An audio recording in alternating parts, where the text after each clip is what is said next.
Lowell, we meet an artist and fashion designer who specializes in sustainable textiles that are fit for royalty. Queen Alote Papo is founder of Queen Adeline, a sustainable clothing company. I have made a commitment to just biodegradable fibers. Most of our clothing are buried, like for lack of proper way of disposal. They are put into landfills, and each year these landfills keep growing. And so I joke with my customers, I tell them, I like to think that if my clothing should find themselves in the earth, they would be at peace and they'll be one with the earth, because eventually it will biodegrade. As passionate as she is about sustainable designs, Queen's entrance to the fashion world wasn't planned. My first degree was in political science. I wanted to be a legislator. Originally from Ghana, Queen moved to Boston to be with her husband. While waiting for her work visa, she found herself with nothing to do. I got to pause and think about what I really wanted to do. She began ordering fabric from Ghana and launched Queen Adeline. When I see the fabrics from back home, I feel like I'm home and I can share a piece of me with the world. Her design methods, a bit unconventional. I don't go to the design table with like sketches. It's like I sit here and I look at this fabric and I'm like, what do you want to be made into? She values craftsmanship and works to ensure each piece is perfect, down to the last stitch. If I'm asking people to be sustainable in their closets, to keep clothing forever, it should be able to stand the test of time. I am creating wearable art for the everyday woman. Making something extraordinary out of something simple is one of Queen's talents. We asked her for her expert help in styling a simple scarf. Very easy. Tie this. Okay, now this is what makes it more fun. Because I am a fiber artist, I love sculptural pieces. I always want something sticking out. So imagine this, and voila. All of a sudden, doll sweater is adorned and you have a sculptural piece on your neck. I'm gonna make a very fancy bow.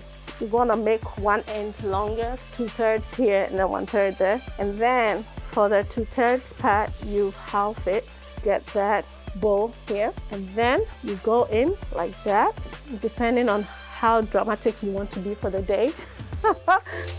Not only is Queen enthusiastic about bringing color into drab wardrobes, she wants to educate women about their closet. When people come to the studio, it's like a visit with a queen.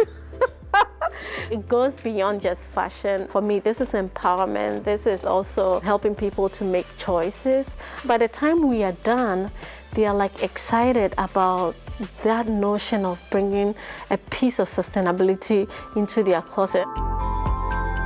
As she worked to grow her business, Queen connected with the Boston-based Society of Arts and Crafts, the nation's oldest arts and crafts nonprofit. New England is chock full with craft. With all the baking, mask making, and dye creating, New Englanders are tapping into their creative energy as they look for more to do at home. The society is booming with activity, says Executive Director Brigitta Martin. So all of these creative pursuits, I think, had a renaissance during the pandemic. The shift to a fully online presence has been a pleasant surprise. We are able to connect with many, many more people across Massachusetts and, quite frankly, across the US. Artists don't have to come to us to show their work. We can come to them through the convenience of the online medium. It's been astounding. But many makers still rely on in-person shopping to sell their art. People are able to touch the work, which is a big part of the craft experience.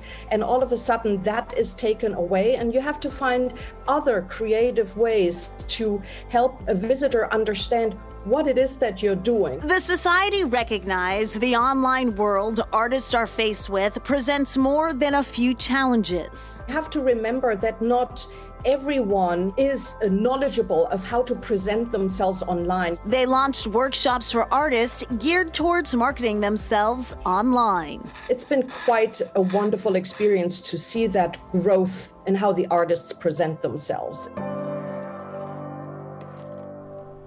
As we mentioned, Queen never planned to start her own clothing line. When she moved to Boston, she earned a certificate in fashion design from Mass Art. She says she loves what she's doing and loves to introduce bright colors to people who typically wear neutrals.